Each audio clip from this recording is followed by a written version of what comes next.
Assalamu alaikum. My name is Nirvan Mustafa. So today the topic of my presentation is federal budget.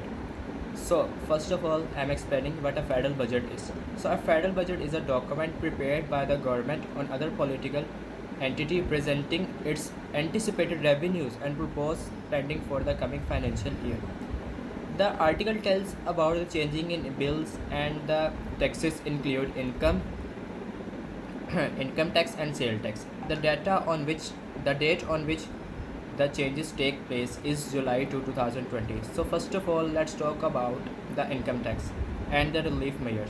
So what is income tax? Income tax. An income tax is a tax imposed on individuals or entities that varies with respective incomes or profit. Income tax is generally computed as a product of the tax rate, time, taxable income. Now let's talk about the changing in taxes and the relief measures. So the salaries has been increased from 15,000 to 25,000. Cash payment under the single accounting head has been increased from 50,000 to 2,50,000.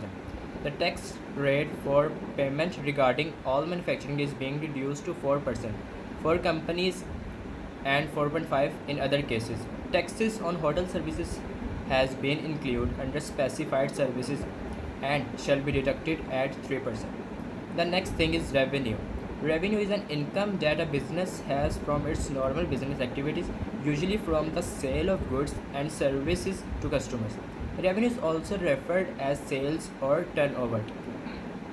The, the engineering services are being excluded from the list reduced tax rate 3%. Now it would be in normal rates 8% and 10%. There will be no tax on electronic media. Now let's talk about the taxes on import. 1% for capital goods, 2% for raw material, and 5.5% for finished goods. Now move towards the tax on banking transaction.